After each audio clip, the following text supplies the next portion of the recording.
Welcome back, music lovers. I am joined by Gregory and Joseph as we continue our journey through the best song ever since 1984.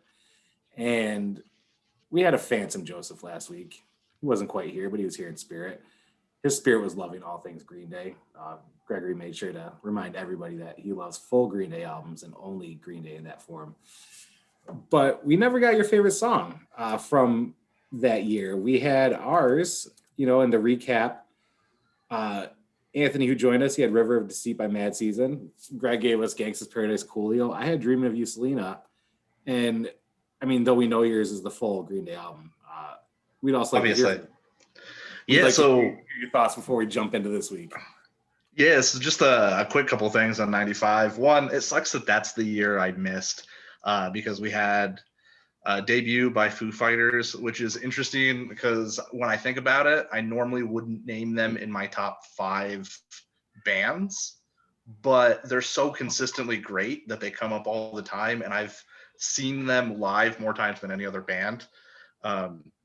We also had the debut of Jewel, who Gregory told everyone about how much we loved Jewel growing up and still love Jewel. And we had another release by Melissa Etheridge, not my favorite of the total albums, but it has my favorite Melissa Etheridge song on it. Really? And it's interesting because I saw all 3 of them at the same festival, and 3 of the best performances there. Also Better Than Ezra, which was re-released this year, deluxe. They were also at that festival, and those were the top 4 performances for me at that festival. So for them to all be in this one year and for me to miss it just kind of sucked a little bit. But so just quickly on my kind of top songs, this one was really tough for me to narrow down. I Want to Come Over, Melissa Etheridge, obviously in the running. I absolutely love that song. It's my favorite Melissa Etheridge. Foolish Games, Jewel, that is my favorite Jewel, I think. That one or Hands, but that's not on that album. So Eye to Eye, Tevin Campbell from the Goofy movie. Oh my God, Greg's shirt. I also have a Powerline shirt that I didn't think about. I probably should have worn as well. I failed last week to put it on because I keep my movie and TV shirts in a separate drawer than my music shirts in a separate drawer of my superhero shirts. So I forgot. I failed last week. So here it is this week. I was even listening to last week's podcast earlier today, and I was like, oh, I should go put my Powerline shirt on, and I completely forgot. But coming in at number 1, my favorite song from 95 is One Sweet Day, Mariah Carey featuring Boyz II Men. This song gets me every time. I absolutely love it. I still listen to it probably weekly. It's just stupid good.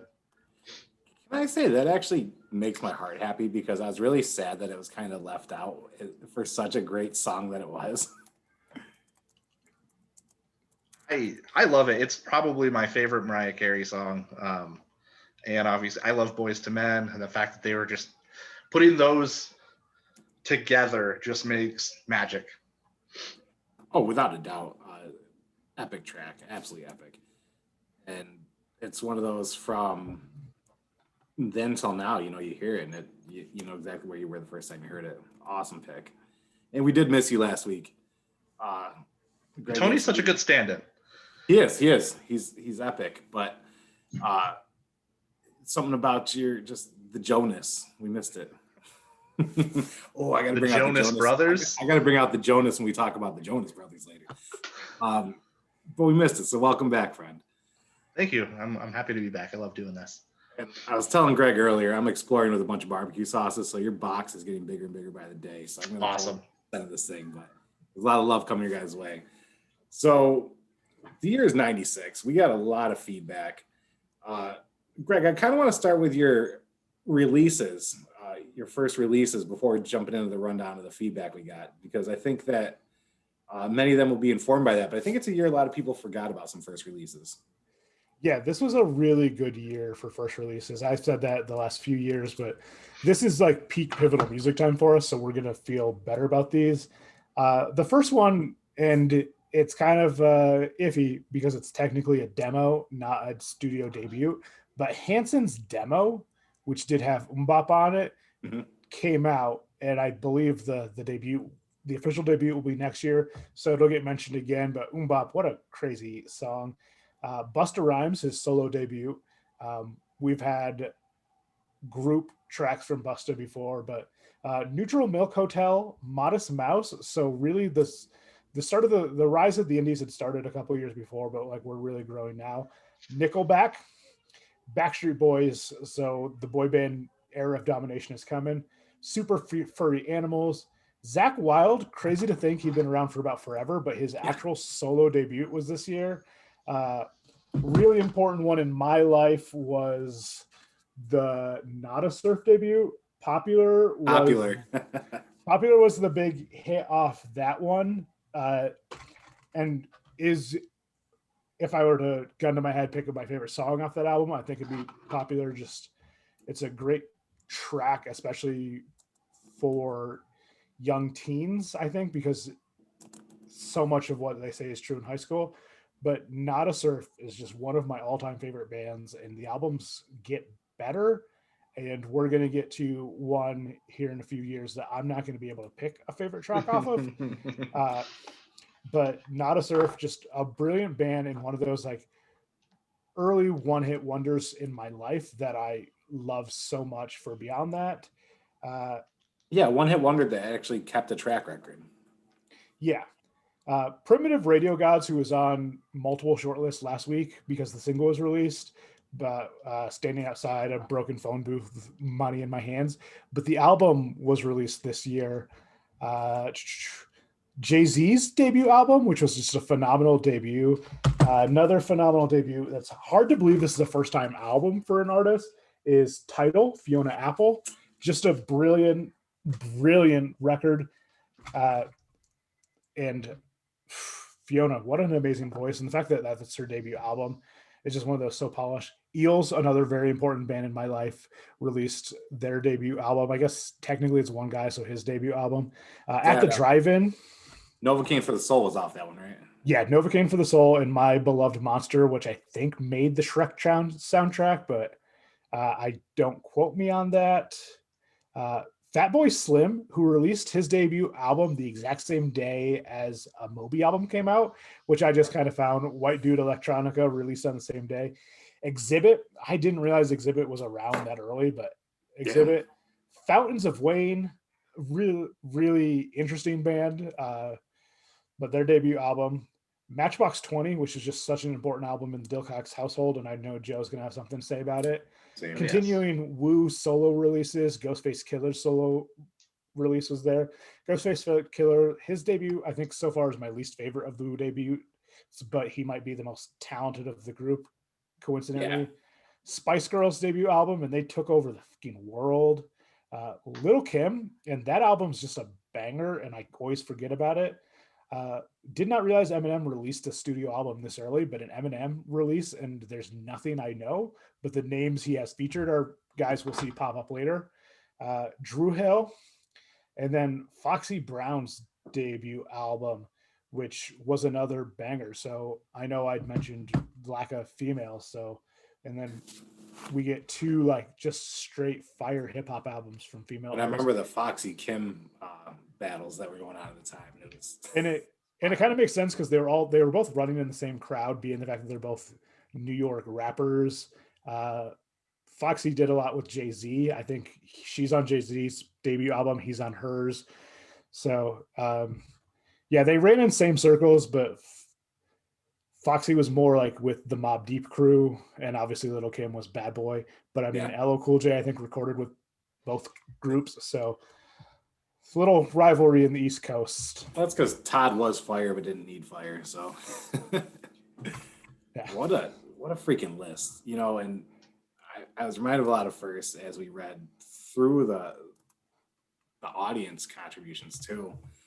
And it was fun reading those because I read them before I actually dove into my own research because I really wanted to just be like, oh, maybe I forgot about that. And right from the bat, I mean, Mitch gave us Nas If I Ruled the World, Jay-Z, Dead Presidents, Pepper by Butthole Surfers, Beautiful People, Marilyn Manson. Sherry gave us Matchbox 23 AM, Long December, Counting Crows, Criminal, Fiona Apple, which I think I listened to 30 times last week. Follow You Down, Gin Blossoms, I Believe, Blessed Union of Souls, Christmas Eve by Trans-Siberian Orchestra, Amish Paradise, Weird Al.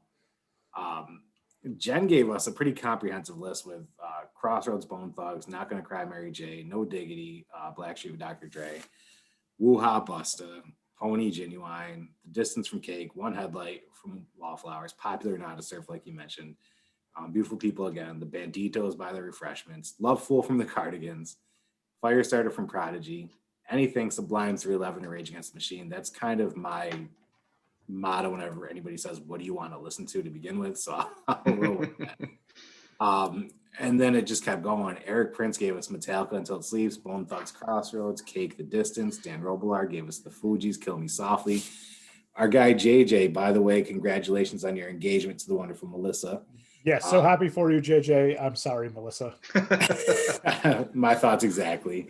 He gave us Spice Girls Wannabe, Celine, All Coming Back to Me Now, Return of the Mac, Mark Morrison, Tony Braxton, Unbreak My Heart, Nas, If I Ruled the World, Pac, How Do You Want It? Ellen, our longtime listener, It's All Coming Back to Me Now, Celine. All By Myself, Celine. She said she couldn't just pick one. I Love You Always Forever, Donna Lewis. Follow You Down, Gin Blossoms. How Do You Want It, Tupac, which, Ellen, shout out for picking a hip-hop song that I would never, ever expect you to listen to in a million years. If It Makes You Happy, Cheryl Crowe. Unbreak My Heart, Tony Braxton. The Mission Impossible theme, because it's there. The Hunchback of Notre Dame soundtrack. Bless You, Alan Menken and Steven Schwartz for the highly underrated Disney gem. And rounding us out is Ian Maynard with Bird in My Hand, Soundgarden, Until It Sleeps, Metallica, and Bulls on Parade, Rage Against the Machine. And I love each week just seeing how eclectic these lists get from everybody who's participating. So thank you for that. Some of it just, I mean, we're building these playlists on Spotify, and just adding this stuff to the playlist just makes them that much better because it's so bananas at this point. So I'm glad somebody called out the Hunchback soundtrack, because I didn't include it because this was such a hard year. There was a lot of weird cuts. But that has one of the all-time greatest villain songs like in it. It's so good. I genuinely love almost every aspect of that movie, including the score. I actually didn't even realize it came out that year. Not that it would make my music list, but I find that all of these mid-90s years are just a blur in my head of like what came out when, what was what. I'm genuinely excited for this year. I'll tell you why when it gets to me, but I'm still waiting for the year where we have an off year where we're like, all right, cool, we can kind of phone this one in, and we've yet to get it. Mine was probably 1984 simply because it had my favorite song of all time. Like, that's the only one I've had. I don't think we're going to have a year like that. Every time I thought we were, like the year I thought we were going to, LFO appeared, and I'm like, oh, I can't sleep on LFO, so it's in, Nick Lachey's around, so there's a lot of different stuff going on for some of these years, but it's been so long since we've heard from you, Joe. It's been a long 2 weeks, friend. So let's start. It was long for me too. But yeah, you want me to start? I'll kick us off. Oh, absolutely. So 96 is an interesting year because picking my artists for my short list didn't seem that difficult, but there are a couple that I could not pick a song. There are some really good full albums, like Matchbox 20. Gregory mentioned that I would end up talking about it, and that album, You Were Yourself or Someone Like You, top to bottom, I can listen to that song on repeat, and I did growing up. We listened to that album a lot. That'll come up again when I get to my top three, but off that, 3 a.m. and Shame, one less people know, but Shame is one of my favorites off of that.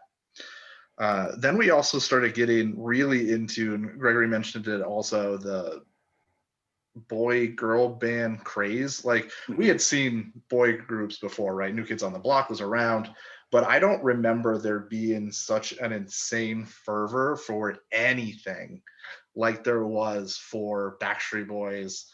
NSYNC didn't technically release until 97, but Spice Girls, again, just absolutely insane. The type of response. They got Hanson, Mbop basically took over the world as well. But quickly in my list, starting off, I guess not starting off, but got to throw in some Dave Matthews Band for Amanda. My pick off that one is Crash Into Me. Counting Crows, A Long December is my choice from that one. Always Be My Baby, Mariah Carey. Every time I hear it now, I think of The Wedding from Schitt's Creek, and it's so beautiful. Yes. Weird Al, I decided to go with one of the originals off that album. I don't know how many there are, but The Night Santa Went Crazy. That is, I think, the only original on there, and it's fucking rocks. Yes. I don't know if it holds up, but I remember as a kid how much I loved listening to it because it was edgy. Santa Claus kills everyone? What? It's all coming back to me now. Celine Dion is amazing. Bulls on Parade. Gregory mentioned Rage Against the Machine before we jumped on.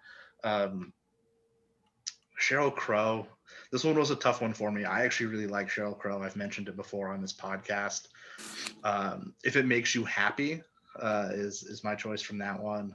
Mm-hmm. Cake was another difficult one to kind of narrow down. Cake is another band I've seen live, and it was at a pop music festival. And other than a couple of the really popular Cake songs, they don't really fit into that crowd. And the crowd was getting very restless. And they were like, play this song. And Cake's like, yeah, we'll play that one next. And then they would just not play that one. They'd play a different song. And so they were in on the joke. And I'm glad they took it that well because the crowd was not good to them.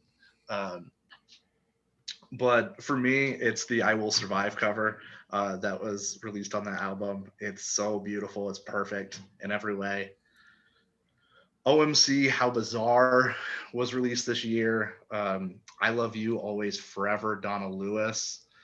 Barely Breathing, Duncan Sheik makes my short list. Cardigans, Love Fool. You know, a lot of people call Duncan Sheik a one-hit wonder, but that entire album was actually really solid. Yeah, it really depends on how you define one-hit wonder, but I would probably put him on that list. Macarena, Los Del Rio, not that I like it, but the cultural impact. We talked about Popular, Not a Surf already. Backstreet Boys, my pick from that one is Quit Playing Games with My Heart.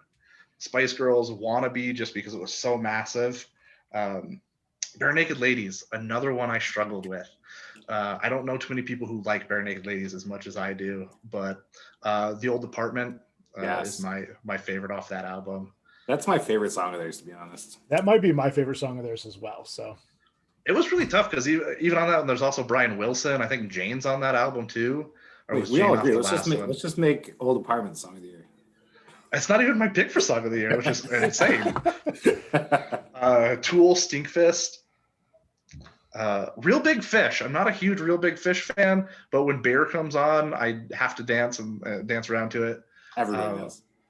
Desperately Wanting, Better Than Ezra. Yep. If You Could Only See, Tonic. Unwritten Law, Little California band, not a lot of people know. Superman, off that one. Penny is Poison. I've mentioned the Verve Pipe album before, but this is the year it was re-released, so I use this as an opportunity to pick another song off that one. Killing Me Softly, The Fugees, Follow You Down, Gin Blossom, and then getting into my top couple. God Don't Make Lonely Girls, The Wallflowers off the Bringing Down the Horse album. That's one that not as many people kind of have heard or listened to, but it's so good. Be the One, Hootie and the Blowfish. This is my favorite Hootie song of all time. There's something different. Darius Rucker has one of the most powerful voices in all of music, I think.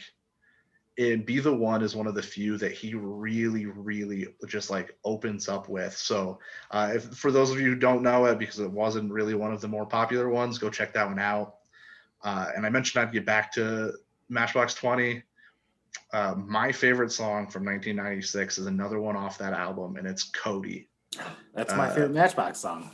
It's also my favorite Matchbox song. That actually probably would make a top 5 or a top 10 list of all time for me.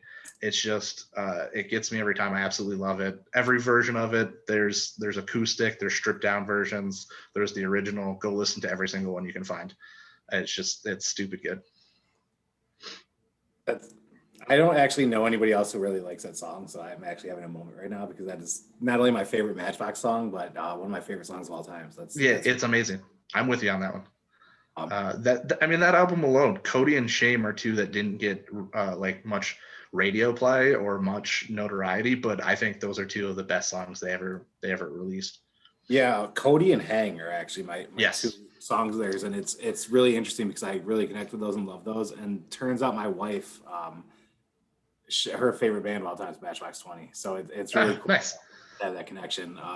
We actually finally saw them live together for the first time a couple years ago, and then saw Rob Thomas. So it was really cool. But it's just funny you mentioned that song because God, I love that song so much. Me too. And what an album! So what a list. If you go down this list of all these bands and artists that are involved, how just eclectic it was. I've always said like that year from like 94 to 98 was some of the most eclectic hits we've had in music because you had still grunge hanging on, you had your boy bands, you had like synth pop coming back, you had synth pop being merged with metal, rap metal, you had still your powerhouse Celine's coming in, Mariah's.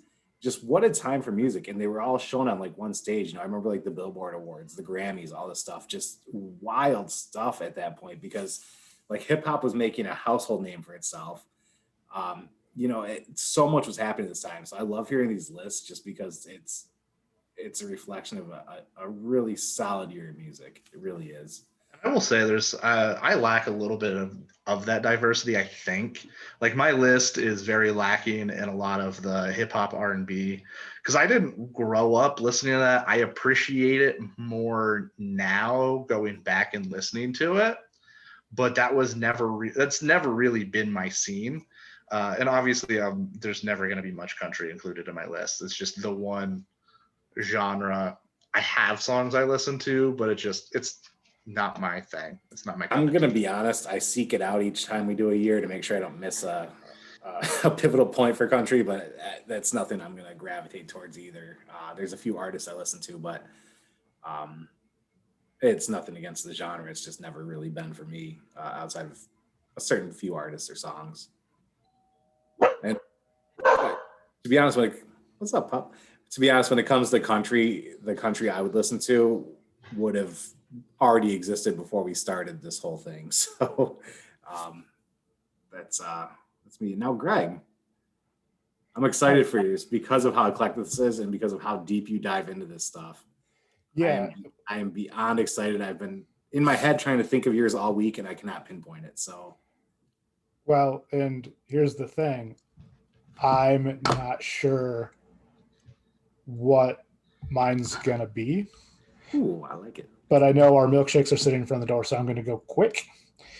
Joe mentioned Superman by Unwritten Law. It's a band we both love. We haven't gotten into the Unwritten Law like that got me hooked yet, but Superman's still a great track.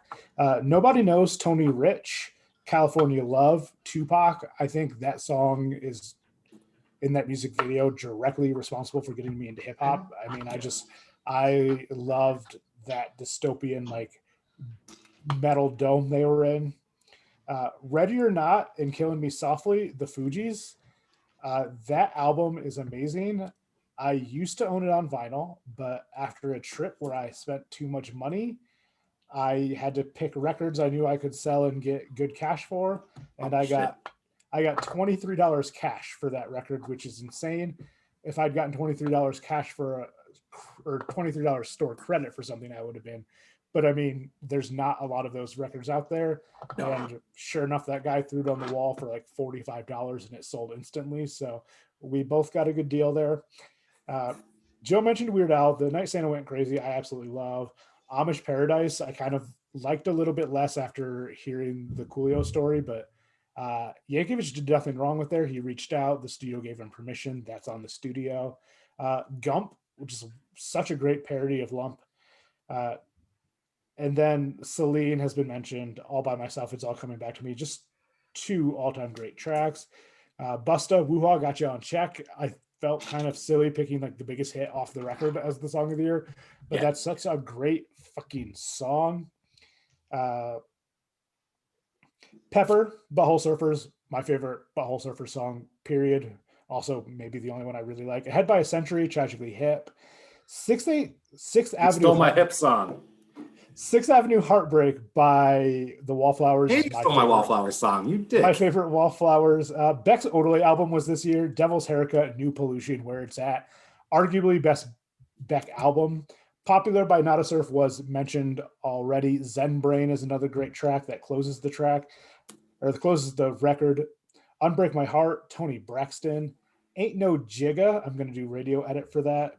Jay-Z featuring Foxy Brown. Showcases both of them. Hey by Crucial Conflict, they're out of Chicago, but they did very similar to Bone Thugs and Harmony with that fast-paced rhythmic rhymes. They feuded with Bone Thugs and Harmony as well.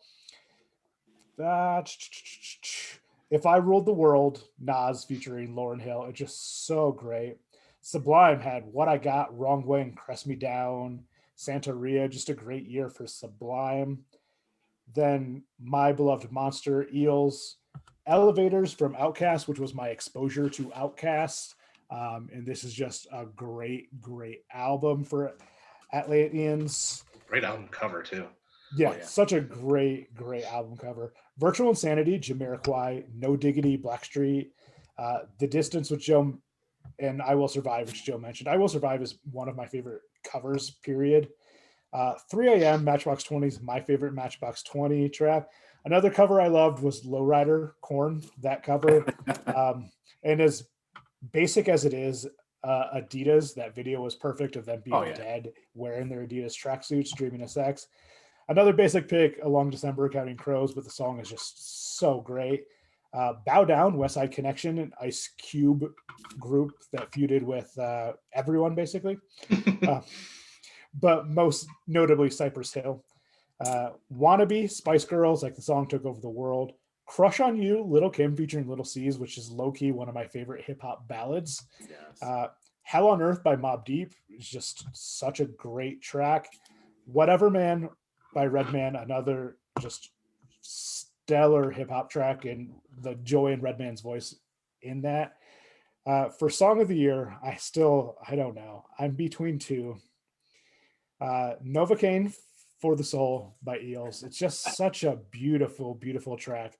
And then Criminal, Fiona Apple. I'm going to go Novocaine for the Soul, hit a lot of soundtracks. I think it is Scrub soundtrack. Yeah, Scrub soundtrack. I think outside of maybe Goddamn Right, It's a Beautiful Day, which was in Road Trip and got a lot of radio play, it might be the most well-known Eels track. But I mean, Criminal was next level. It's beautiful, it's haunting, it shows the genius of Fiona in both her lyrics and her voice. The video is simple and haunting as well. So I'm going to go Criminal with Fiona Apple, because I definitely think I'll get back to another year where it's the Eels, but I say this and something else will probably knock them out. But yeah, Criminal, Fiona Apple is going to be my song of the year. That was my song of the year until about 3 days ago, to be honest. Simply because of the number of times I've listened to it. It's probably taken over like my top 3 Spotify listens at this point.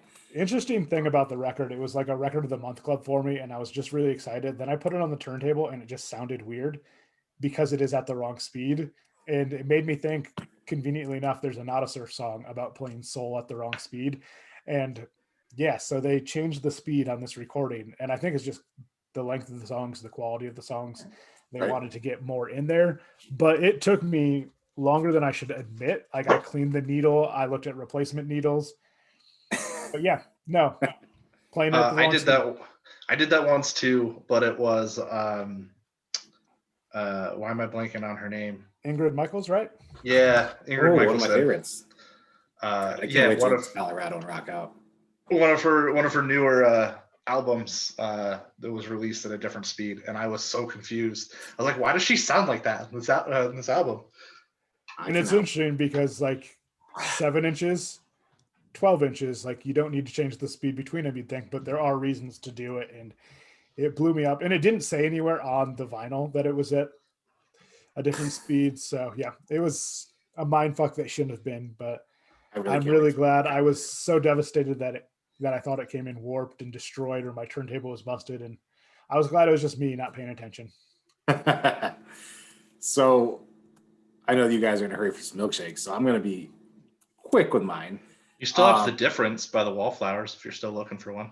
I like Three Marlenas a little better. Three Marlenas. That whole album's so good. Yeah, I mean that whole album's amazing. They just released something new like in the past couple of weeks. Jacob Dylan is an incredible songwriter too, and at times I often think he's better than his dad. I know that's blasphemy, but god damn it, he can write some tracks.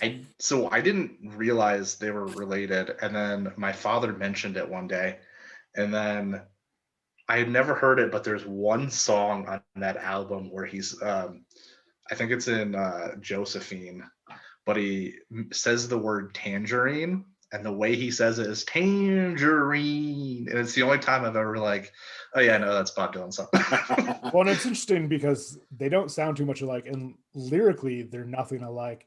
Bob Dylan, not Jacob Dylan, doesn't mind nonsense words and nonsense sentences as long as it sounds good with the music. And we think of him as just such a great lyricist, and some of his songs are all-time great lyrical songs. But at the same time, he would just sing nonsense because it sounded good.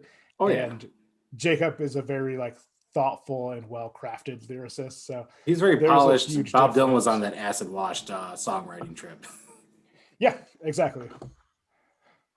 No, I love that Wallflowers album. And actually, I was really bummed because we were actually supposed to see Matchbox 20 and Wallflowers last year on our anniversary in concert. And, COVID, it happens.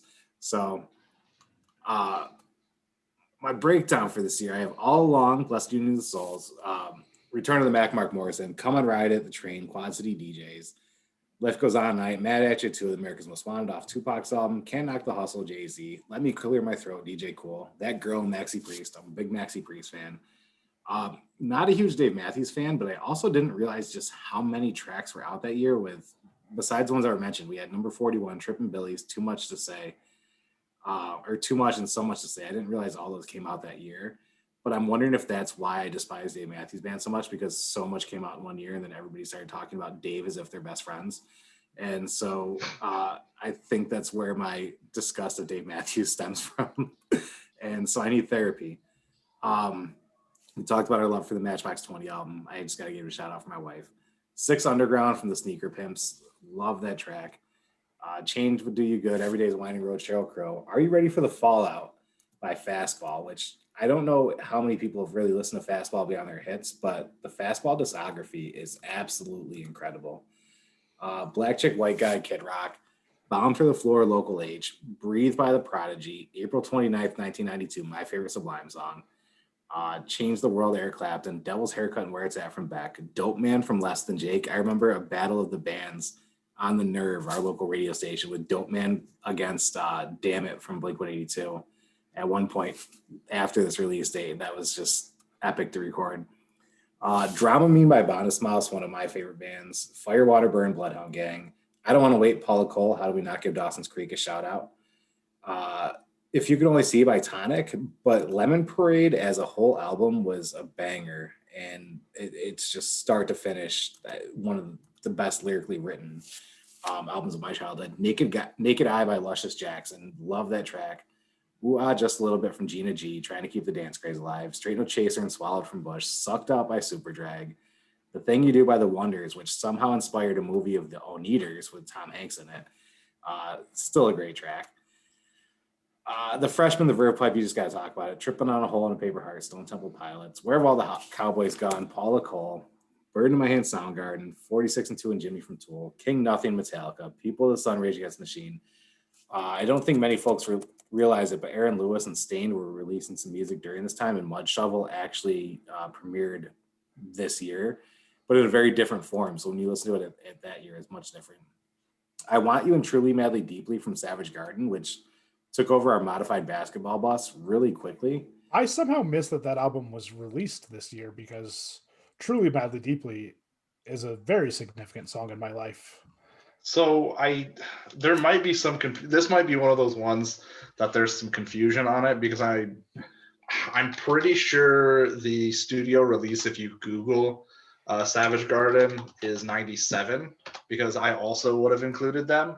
But I think this is probably one of those ones where you've got songs released earlier than the album is released. They were singles, so they were on those. That's between like 95 and 98. Everybody released those single CDs that had like your A side and your B side, but it was right after cassettes. They were trying to promote all this. All right. Well, we're gonna Joe and I will talk about it next year because my story lumps more into 97 than it does 96 anyway. We can circle back to Savage Garden every year if you would like, because to be honest, they have 2 albums that are phenomenal from start to finish, and I have no issue talking about Savage Garden. You guys are just gonna do a whole episode on animal songs, aren't you?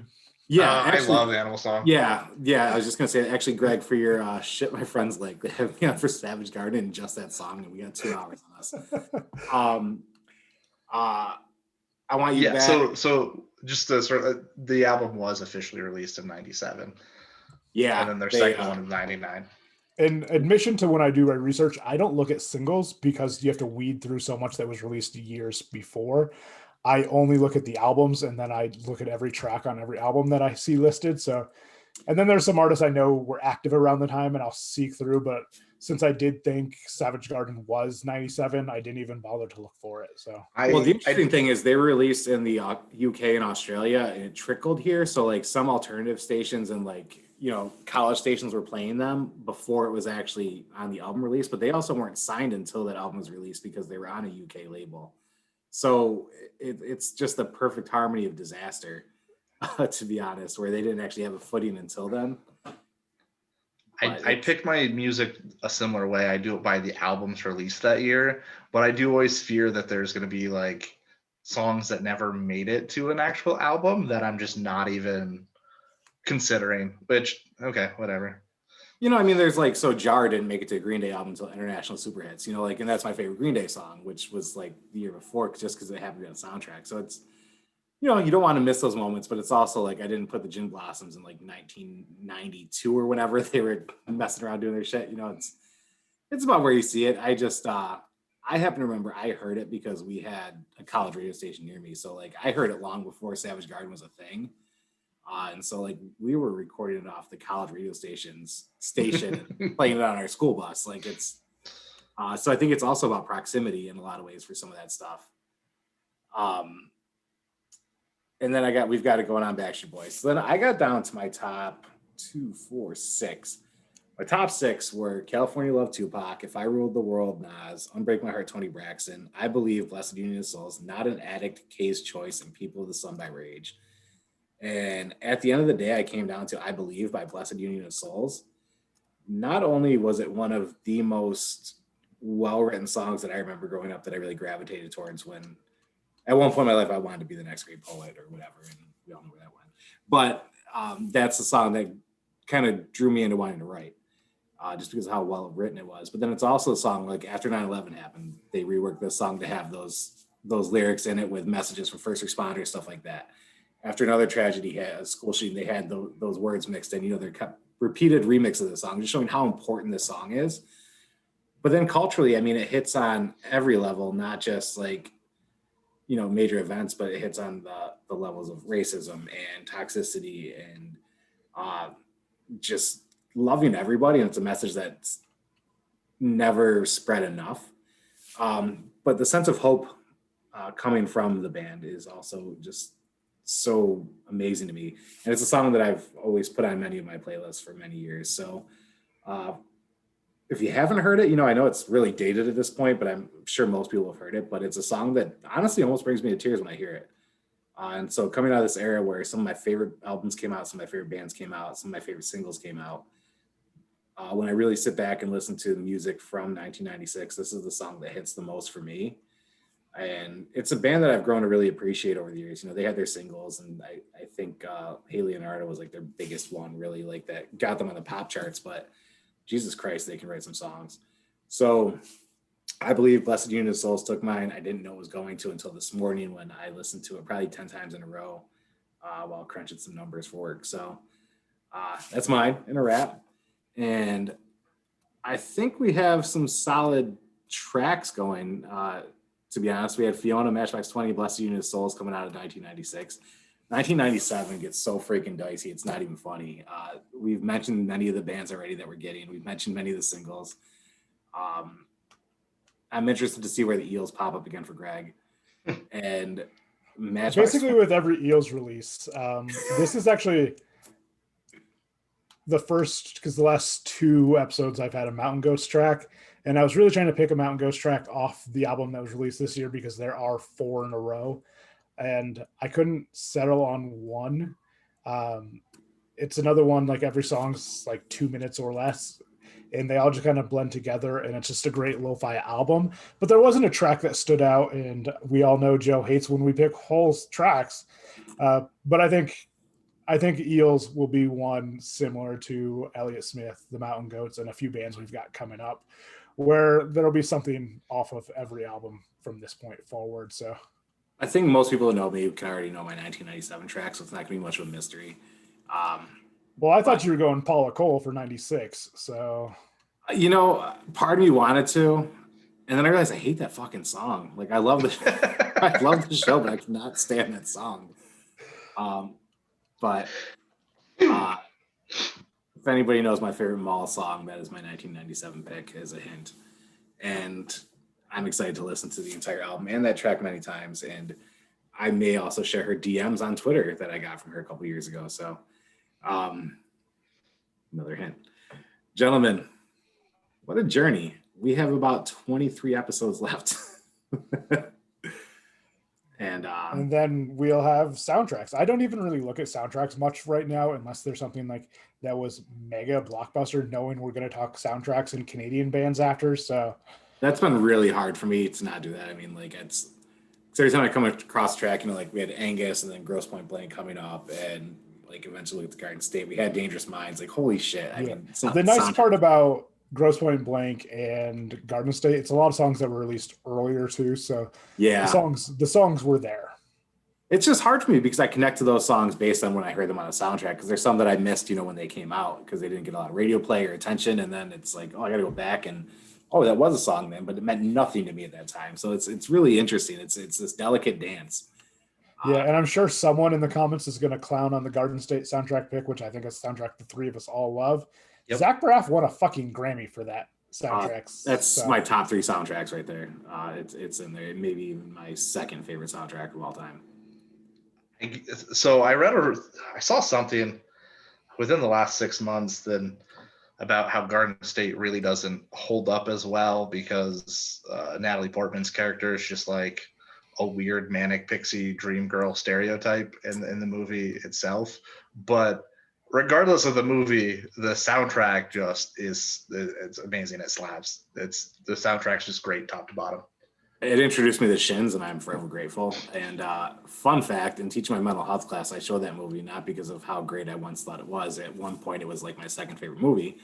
But because of when we talk about stereotypes in the mental health field and things like that, that I show that movie and we break down, we talk about it. And there's actually a lot of things wrong with that movie, but it's not the soundtrack and it's not Method Man. So I'm okay with those. Fun fact, Donald Faison was going to play that role until Method Man came on board. Oh, how great that would have been. But as Zach Braff keeps telling Donald Faison, like, I had a chance to cast Method Man. How do you not? Should have cast him as Bishop right there. He should have been Bishop in that movie. Bishop in a Halloween costume. Well, gentlemen, I love this. This is the highlight of my week, especially as life gets more stressful. And Greg, your interview with Buck, that was a lot of fun, man. You got some more interviews coming up? It was so much fun. I recorded one earlier today with my dear friend and a person you guys all adore to Jules, who is quite a bit younger than us, but has been like the coolest person since I met her. And we talked why Mad Max Fury Road is the greatest movie of all time. And we went on some tangents, as anyone will do, but her passion for this film was just awe-inspiring. I love Julia. She's just a great person. So much like how with Buck we'll be back numerous times, and the two of you fellows will be back, or will be on numerous times. Like, I look forward to more conversations with Jules. I think we quit recording and then we talked for another like 40 minutes or so. So just real fun time with Julia. So thank her so much. That'll be up Thursday. So if this goes up Wednesday, it'll be up tomorrow. And it's just Cool Points TV on YouTube. And there's a My Friends Like Cool Shit playlist. So it's really fun to do since there's not a set topic. So we can talk about anything. So. And everybody read Cool Points from this week. Greg put a lot of heart into it, and it's actually really fun to read. I've read it multiple times. Joe, what do you got for the people? Not a whole lot. I mean, again, I could gush about Amanda all the time. So again, check it out, amandairwin.com. But also something I don't know if I've mentioned yet, the U.S. Women's Disc Golf Championship took place last weekend. You can find it, each of the rounds broken up on YouTube. And I think it's on GK Disc Golf. Check it out. I love disc golf, so I'm just gonna pitch it out there. Get it more popular so I can start seeing it on more services instead of only being able to watch them by around on YouTube. The women they're fun to watch. They have great energy. So check out the U.S. Women's Disc Golf Championship. Love it. And I will vouch for the disc golf is fun to watch. I'm not as avid a fan or player as Joe, but it is fun to watch. And the fact that the people in the booth talking about it are current disc golf players. So like, I mean, one of the guys talked about having botched a hole earlier in the week while he was calling the final card. So it's nice. It's not, no offense to other sports, but it's not like retired past their prime people. So it's not the guys on the TNT NBA show talking about falling asleep while watching the game. So these people they're passionate about it, and it comes through in the broadcast. So yeah, it's all post commentary because it's all on YouTube afterwards, and it's guys who actively played that tournament every time, or women if you're checking out the FPO, the Female Professional Open. So I love it. I will be turning my plugs out of the panel comics. We'll be shooting our last 2 interviews for the foreseeable future this week. For the interview series that is going to be done, I'm going to focus more on some other stuff, part of which includes cooking you guys some badass hot sauce that's going to be shipping out to you and making some rubs for the grilling season. Awesome. I'm taking a step back from a lot of features I've had. I've been on numerous podcasts for many other people outside No Coast Defenders, and we will be back for No Coast. A lot of stuff going on with work, a lot of stuff going on personally. So taking a step back, only doing 2 features a week that are going to be regular for now. And it's grilling season. It's family season. It's time to get some stuff done. So the content on this channel will be much more reduced, but I'm hoping that in that people are able to see more because there's not so many things being plugged at once, because at the end of the day, I'm going to plug the shit out of my guy, Greg, here for everything he ever shares in the world. And I love this interview series. amandairwin.com. You all have to visit it. I can't wait to sit down and think about some concepts I want done for some art in my house. And Battle of the Ballads is going to reach on to some many contentious years that I can't wait to get to. Gentlemen, this has been a very special. I'm dreading when we have to try and pare down the best song of the decade. I think we're going to fail at it. Yeah, no, I already accept that defeat. In fact, I don't think any one of us will come up with a single definitive song for ourselves for the 90s. So, yeah, I think my all-time favorite song is already lost to songs we've had now. So it's just this whole interpersonal conflict going on. Please check out our playlist that we're also making on Spotify. It's a labor of love, but one that you'll also thoroughly enjoy. I had a few people message us throughout the week saying, hey, I listened to that playlist and it's absolutely awesome to clean my house too, where it really takes me back. So check it out, not for us, but would you say it's all coming back to them now? I would fucking say that in a heartbeat. Right? Way to hit it out of the park. Gentlemen, this is something I've wanted to do for many years. I'm glad that we were able to assemble and actually do it. I couldn't think of 2 better guys to do it with, so I appreciate it. I can send you a list. As long as you 2 are on it, I'll have an easy choice. I look forward to next week. 1997 is going to be very interesting. It's going to be a good year. we say that every year, and then I get to bust out all my stuff, and I love it. And I love that we get to do this, and I love that people are along for the ride. You know, that people keep commenting, keep being a part of this, because it's actually a really fun break in a rather monotonous world. So, thank you. Much love to you, gentlemen. Enjoy those milkshakes. Will do. Bring all the boys For to the sure. dogs that are there as well. And I look forward to seeing you next week. Hi, Dan.